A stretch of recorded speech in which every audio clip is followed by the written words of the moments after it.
प्रकृति में जो पॉपुलेशन पाई जाती हैं वो दो कैटेगरीज में आती हैं, आर स्ट्रेटेजिक और के स्ट्रेटेजिक। यहाँ पर आर का मतलब होता है रेट ऑफ ग्रोथ।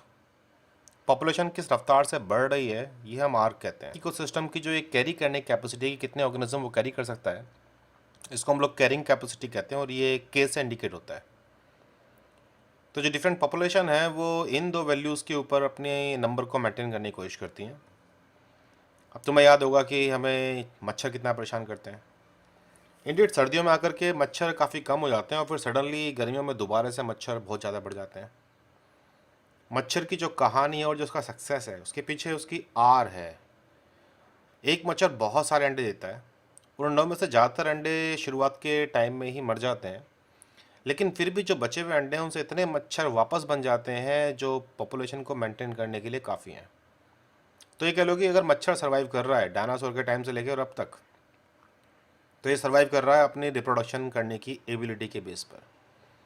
जब भी कभी एनवायरमेंटल स्ट्रेस होता है तो इसकी पॉपुलेशन बहुत कम हो जाती है, बट स्टिल दो चार भी अगर बच गए तो वो वापस पॉपुलेशन मेंटेन करने के लिए काफ़ी हैं, क्योंकि इनका आर बहुत बड़ा है, रिप्रोडक्शन का रेट।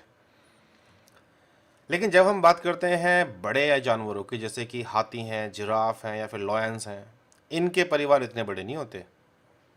एक हाथी 2 साल में एक बार ही प्रेग्नेंट हो सकता है और आमतौर पे वो एक ही बच्चा पैदा करता है। कुल मिलाकर के लगभग 3 साल के आसपास का टाइम लगता है दोबारा से रिप्रोड्यूस करने में। लेकिन हाथी अपने बच्चों का बहुत ध्यान रखते हैं। हाथी की डाइट इतनी बड़ी होती है, इतनी ज़्यादा वो खाना खाते हैं, तो कोई छोटे मोटे इकोसिस्टम में वो सर्वाइव नहीं कर सकते। इसलिए हाथी की जो पॉपुलेशन है वो एनवायरनमेंट पर डिपेंड करती है कि जिस एनवायरनमेंट में वो रह रहे हैं, जिस इकोसिस्टम में रह रहे हैं, वो कितनों को होल्ड कर सकता है कैरिंग कैपेसिटी के ऊपर। रिप्रोडक्शन का रेट उनका स्लो है, बट वो अपने बच्चों का बहुत ध्यान रखते हैं और जो भी एक बच्चा है वो पूरा ध्यान रखते हैं कि वो बच्चा बड़ा हो जाए, रिप्रोड्यूस कर पाए, उसके सर्वाइवल के चांस बढ़ जाएं। तो यहाँ ये ऑर्गेनिज्म अपने स्पीशीज़ के नंबर को मेंटेन कर रहे हैं अपने कैरिंग कैपेसिटी के बेस पर। अब अगर इन दोनों बातों को हम लोग कंपेयर कर दें तो जो आर स्ट्रेटेजिक ऑर्गेनिज्म होते हैं उनको हम अपॉर्चुनिस्टिक पैटर्न शो करने वाली स्पीशीज़ कहते हैं। सिमिलरली के वालों को हम लोग बोलते हैं इक्विलिब्रियम पैटर्न।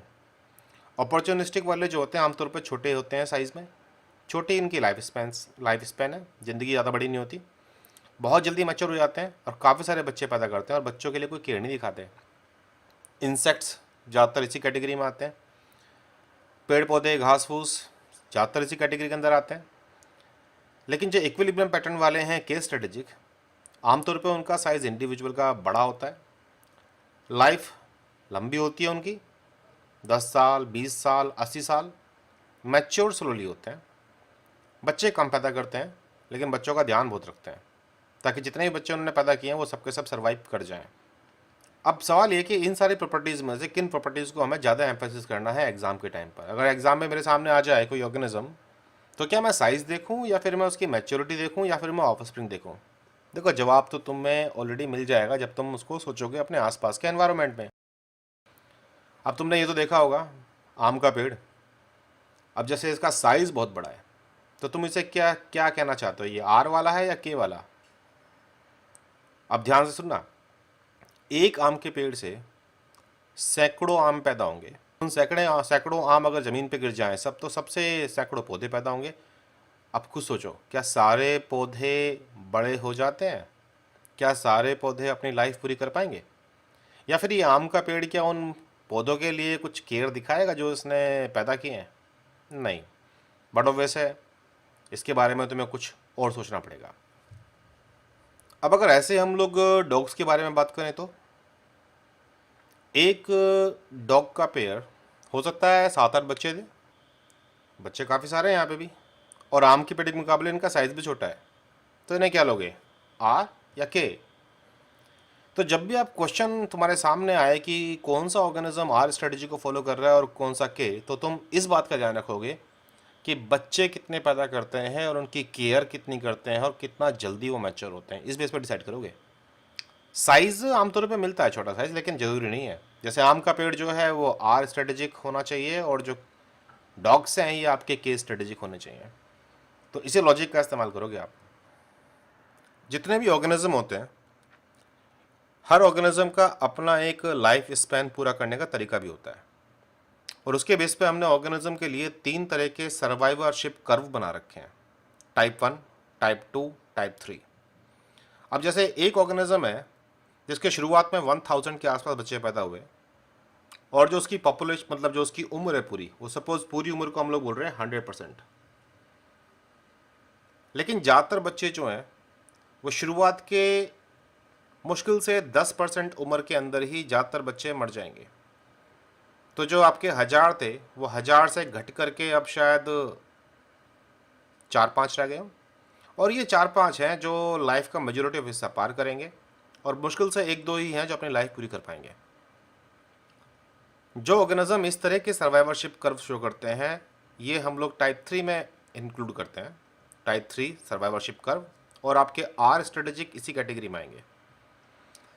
लेकिन जैसे मैमल्स हैं, हम ही ले लो ह्यूमंस की बात, हमारे जितने बच्चे पैदा होंगे मेजोरिटी ऑफ बच्चे अपनी मेजोरिटी ऑफ लाइफ पूरी करेंगे और फिर अपने लास्ट फेज में आके मरना शुरू करेंगे।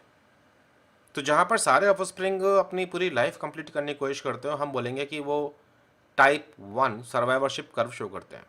और कुछ ऑर्गेनिज्म ऐसे भी हैं जो इनमें से कोई सी बीच की कैटेगरी शो करेंगे, जिसमें उम्र के साथ साथ लगातार उनके ऑफस्प्रिंग भी मरते जा रहे हैं।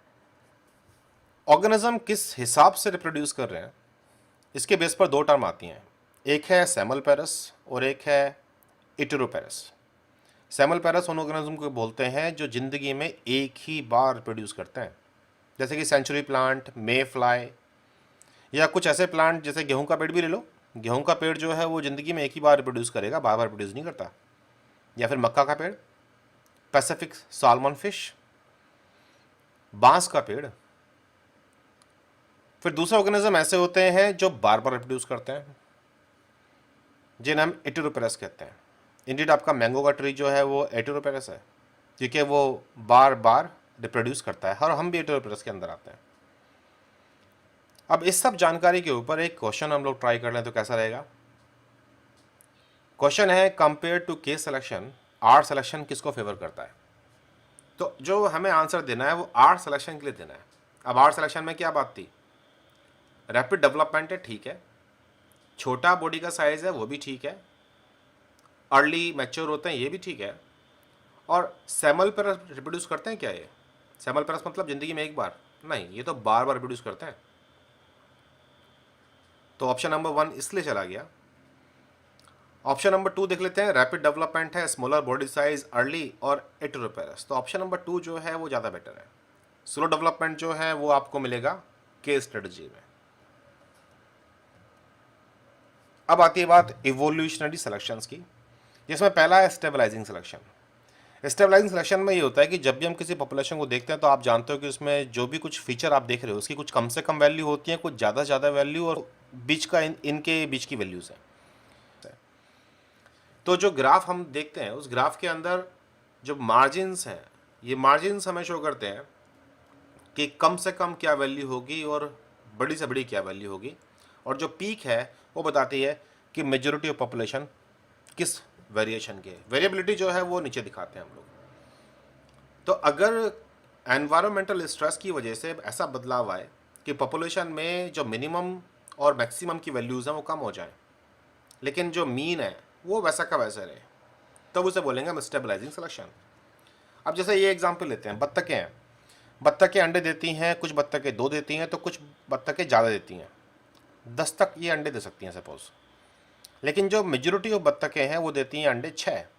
तो अगर हम इसकी वैल्यूज़ का ग्राफ क्रिएट कर लें तो हम पाएंगे कि कितनी बत्तखें कितने अंडे देने वाली हैं। तो हम पाएंगे ज़्यादातर बत्तखें जो हैं 6 के आसपास अंडे देती हैं, लेकिन अंडों की जो वेरिएबिलिटी है वो है कम से कम 2 और मैक्सिमम 10। लेकिन एनवायरमेंटल स्ट्रेस से कुछ ऐसा हो जाए कि सपोज कुछ एनवायरमेंटल स्ट्रेस आया जिसकी वजह से कम 2 अंडा प्रोड्यूस करने वाली और ज़्यादा से ज़्यादा 10 अंडे प्रोड्यूस करने वाली बत्तखें अब नहीं हैं। अब जो पॉपुलेशन बची हुई है ये आपके सामने है, और इसके बेस पर हम एक ग्राफ क्रिएट करते हैं। तो देखिए मीन अभी भी वही है, मेजॉरिटी ऑफ बत्तखें वही हैं जो 6 अंडे दे रही हैं। तो अगर हम इसे पहले वाले ग्राफ के साथ कंपेयर करते हैं तो हम पाएंगे कि जो मिनिमम की वैल्यूज़ थी और मैक्सिमम की वैल्यूज़ थी वो कम हो गई हैं सिकुड़ करके। और जब भी कभी इस तरह का सिलेक्शन हो इवोल्यूशन में तो हम उसे बोलेंगे स्टेबलाइज करने वाला, क्योंकि वो स्टेबलाइज कर रहा है, जो वेरिएबिलिटी थी उसे कम कर रहा है। दूसरा आता है डायरेक्शनल। डायरेक्शनल में मिनिमम और मैक्सिमम के बीच का जो डिफरेंस है वो कम नहीं होता। मतलब वेरिएबिलिटी जितनी थी उतनी है, लेकिन या तो मिनिमम वैल्यू और मिनिमम हो गई है, मैक्सिमम वैल्यू भी मिनिमम हो गई है और कम हो गई है, और मीन भी बदल गया है। इंपॉर्टेंट है, मीन बदल गया है, मतलब पूरा ग्राफ एक तरफ शिफ्ट कर गया है, या तो लेफ्ट हैंड साइड या राइट हैंड साइड। अगेन ये बत्तखों वाले एग्जाम्पल वापस आते हैं, जहाँ पे हमारे पास मिनिमम की वैल्यू 2 की थी और मैक्सिमम 10x की, और जो मीन था वो 6 के आसपास का था। अब अगर एनवायरनमेंट ऐसा चेंज अब एनवायरनमेंट ऐसे चेंज हुआ कि कम से कम 3 अंडे देने वाली बत्तख है और मैक्सिमम 11 देने वाली है, और मीन बदल करके 7 पे आ गया है, तो जब नया ग्राफ क्रिएट होगा, नोटिस करो जो ग्राफ की विड्थ है, चौड़ाई, वो अभी भी उतनी की उतनी है, लेकिन अब ये पहले वाले के मुकाबले खिसक गया आगे की तरफ, right hand side. Mean change हो गए हैं। तो जब भी कभी मेरा पूरा ग्राफ वैसा का वैसा रहे लेकिन मीन की वैल्यू सेम रहे और ग्राफ अपनी पोजीशन शिफ्ट हो जाए लेफ्ट या राइट, तो मैं ऐसा बोलूँगा कि ये है डायरेक्शनल सिलेक्शन, किसी एक डायरेक्शन की तरफ सिलेक्शन हुआ है। अब आता है डिसरप्टिव। डिसरप्टिव में हम देख रहे हैं कि जो एक मीन की पॉपुलेशन थी, अब वो पॉपुलेशन कम हो गई है, उसकी बजाय 2 मीन वाली पॉपुलेशन क्रिएट हो गई है। अगेन बत्तखों वाला एग्जाम्पल हमारा, तो नॉर्मली क्या था कि 6 एग प्रोड्यूस करने वाली बत्तखें ज़्यादा थी, लेकिन कुछ ऐसा बदलाव आया कि जो 5 अंडे देती हैं या 7 अंडे देती हैं, इनकी पॉपुलेशन बढ़ गई और 6 वालों की पॉपुलेशन कम हो गई। तो अब इस पॉपुलेशन में अगर हम ग्राफ क्रिएट करें तो यहाँ पे 2 पीक्स दिखाई देंगी मुझे, मेजोरिटी ऑफ पॉपुलेशन के हिसाब से, जबकि पहले ओरिजिनली ये पीक केवल एक थी। तो जब भी मेरे जो मीन है वो बदल करके 2 अलग अलग मीन्स में कन्वर्ट हो जाए, तब मैं बोलूँगा कि यह है डिसरप्टिव सिलेक्शन। क्वेश्चन देख लेते हैं इसका भी। देखिए, क्वेश्चन हमेशा जरूरी नहीं है कि ग्राफ के रूप में आए, नंबर भी देखने चाहिए हमें। अब जैसे इस केस में जो मीन दे रखा है और स्टैंडर्ड डिविएशन दे रखा है। स्टैंडर्ड डिविएशन का मतलब होता है कि जो भी मीन की वैल्यू है उससे आगे या पीछे कितना कितना वेरिएबिलिटी हो सकता है। जैसे हम एक हाइपोथेटिकल ग्राफ जनरेट करते हैं डाटा के लिए, तो जो मीन की वैल्यू है वो है मेरी 8.5, और इस मीन से कितना डिफ्लेक्शन कम की तरफ है और कितना डिफ्लेक्शन ज़्यादा की तरफ है, ये है आपका स्टैंडर्ड डिविएशन। इस एक्सपेरिमेंट में ये पाया गया कि एक्सपेरिमेंट करने के बाद जो मीन है वो अभी भी 8.5 है, लेकिन स्टैंडर्ड डिविएशन घट करके 0.8 हो गया है। यानी कि जो मेरा ग्राफ क्रिएट हो रहा है सही मायने में, यानी कि अब जो मेरा ग्राफ क्रिएट हो रहा है वो ग्राफ असल में कुछ इस तरह का है। तो देखो, मीन सेम है, लेकिन जो मिनिमम और मैक्सिमम वैल्यूज थी वो कम हो गई। अब याद करो कि इस तरह के सिलेक्शन को आप क्या बोलते हो, बट वैसे ये है स्टेबलाइजिंग। या फिर क्वेश्चन आ सकता है सीधा ग्राफ को लेकर के, और इन्होंने दिखा रखा है कि पहले ये कंडीशन थी, सिलेक्शन के बाद ऐसा हो गया, पहले ये कंडीशन थी, सिलेक्शन के बाद ऐसा हो गया। तो अब जो हमने ग्राफ देखे थे उसके बेस पर देखो यहाँ पे क्या है, जो मेरी वेरिएबिलिटी थी वो कम हो गई है। तो बट वैसे ए जो है वो है स्टेबलाइजिंग, और बी ज़्यादा क्लियर कट दोस्तों बढ़ गया है, तो ये डिसरप्टिव है। अब आती है बात इवोल्यूशन की, एलोपेट्रिक और सिम्पेट्रिक स्पेसिएशन की। एलोपेट्रिक स्पेसिएशन में क्या होता है कि अगर कोई 2 स्पीशीज, मतलब एलोपेट्रिक स्पेसिएशन में क्या होता है कि एक ही स्पीशीज के 2 अलग अलग स्ट्रेन्स किसी जोग्राफिकल सेग्रीगेशन की वजह से अलग अलग हो गए, और फिर वक्त के साथ साथ वो अलग अलग स्पीशीज के रूप में कन्वर्ट हो गए। जबकि सिम्पेट्री में जो ये पॉपुलेशन के 2 हिस्से बटे हैं, इन्हें बांटने के लिए कोई जोग्राफिकल डिस्ट्रीब्यूशन नहीं हुआ। एक ही एनवायरनमेंट में एक ही जगह पे हो सकता है उनकी कुछ हैबिट्स बदल गई हों और फिर बाद में वो नई स्पीशीज बन गए दोनों ग्रुप। इसको समझने के लिए हम एक एग्जाम्पल लेते हैं। मेरे पास तालाब में एक स्पीशीज है मछलियों की, और कुछ ऐसा हुआ कि बीच में एक बैरियर खड़ा हो गया। हो सकता है भूकंप आया हो, कोई पहाड़ गिर गया हो जिसकी वजह से तालाब के 2 हिस्से बन गए हो। अब मछलियों की पॉपुलेशन 2 हिस्सों में बढ़ चुकी है, और अगले कुछ 1000 सालों में जो पॉपुलेशन अलग है, इसकी फीचर्स चेंज हो गई हैं और ये एक नई स्पीशीज़ के रूप में कन्वर्ट हो गई है। नई स्पीशीज़ का मतलब है ये अगर वापस पुरानी स्पीशीज़ के साथ रखी भी जाए तो उनके साथ में फर्टिलाइज नहीं कर सकते, रिप्रोड्यूस नहीं कर सकते। स्पीशीज़ के साथ कॉन्सेप्ट ही है कि दो डिफरेंट स्पीशीज़ आपस में रिप्रोडक्शन नहीं कर सकती। इसे बोलेंगे हम एलोपैट्रिक स्पेसिएशन, क्योंकि यहाँ पर जो स्पीशीज़ थी वो किसी जोग्राफिकल कारण से दो अलग अलग रीजन्स में बट गई हैं। अब लेते हैं सिम्पेट्री का एग्जाम्पल। सिम्पेट्री में कुछ ऐसा हुआ कि मछलियों की पॉपुलेशन उसी एरिया में एक ऊपर के पानी में रहने लगी है जिसे हम लिम्नेटिक जोन बोलते हैं, और एक बिल्कुल जो बेस वाला है प्रोफंडल जोन उसके अंदर आके काम करने लगी हैं। मतलब उनकी हो सकता है फूड हैबिट चेंज हो गई है, जो उन्हें खाना पसंद है वो खाना उस रीजन में पाया जाता हो, और ऐसे ही अगले कई हज़ार साल तक ये अपने अपने एरिया में मेंटेन रहे और ये कन्वर्ट हो गए दूसरी स्पीशीज़ में। तो यहाँ कोई जोग्राफिकल सेग्रीगेशन नहीं हुआ, इसलिए हम यहाँ बोल रहे हैं कि ये है सिम्पेट्रिक स्पेसिएशन। इसकी बेस पे हम क्वेश्चन सॉल्व कर सकते हैं। The speciation in which a population splits into geographical, दो जोग्राफिकल आइसोलेटेड पॉपुलेशन हैं और फिर बाद में उनमें डेवलपमेंट हुआ, उनमें म्यूटेशंस हुए जिसकी वजह से वो दो डिफरेंट स्पीशीज़ में कन्वर्ट हो गई। तो बट वैसे क्या बोलेंगे हम उसे? एलोपैट्रिक।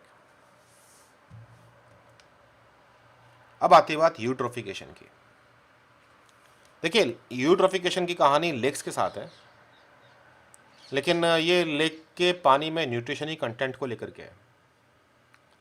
पहाड़ों में कोई अगर ऐसा लेक है जिसमें न्यूट्रिशन काफ़ी कम है तो वहाँ पाओगे वहाँ एल्गी वगैरह नहीं होगी और पानी बड़ा साफ़ होगा। लेकिन अगर उसके अंदर हम लोग फॉस्फोरस और नाइट्रोजन ऐड कर दें या फिर दोनों में से कोई सा एक ऐड कर दें तो अचानक से वहाँ एल्गी की मात्रा बहुत ज़्यादा बढ़ जाएगी, जिसे हम एल्कल ब्लूम भी कहते हैं।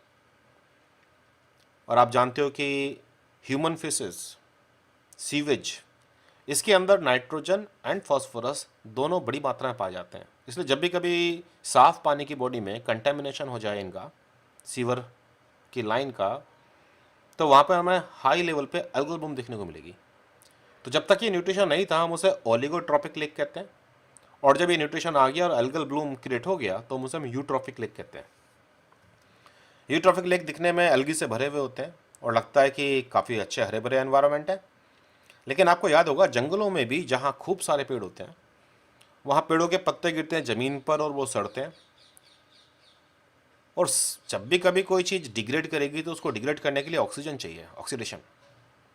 तो यहाँ भी जो पानी के अंदर ये एल्गीज अवेलेबल हैं, ये एल्गी भी तो कुछ ना कुछ पार्ट उसका डेड हो रहा होगा जो पानी में सिंक कर जाता है, नीचे डूब जाएगा, और वो वहाँ मौजूद माइक्रोब्स उसको डिकम्पोज करेंगे पानी में ही अवेलेबल ऑक्सीजन का इस्तेमाल करके। नुकसान ये हुआ कि जो ऑक्सीजन पानी में बाकी ऑर्गेनिज्म के लिए अवेलेबल थी वो ऑक्सीजन कंज्यूम हो गई डिग्रेडेशन में, और इसलिए पानी में ऑक्सीजन की कमी हो गई। और जब पानी में कभी ऑक्सीजन की कमी हो जाती है तो हम उसे बोलते हैं कि बायोलॉजिकल ऑक्सीजन डिमांड बढ़ गई। ऐसे पानी के अंदर जो लिविंग ऑर्गेनिज्म है उनके दम घुटने लगेंगे और वो मर जाएंगे, तो पूरा इकोसिस्टम जो है डिसबैलेंस हो जाएगा। इंडीड यूट्रॉफिक लेक आपको ऐसे भी देखने को मिल सकते हैं जिसमें एल्गल ब्लूम बहुत ज़्यादा ना हो, लेकिन ये इंडिकेशन है इस बात का कि यहाँ भी एल्गल ब्लूम है।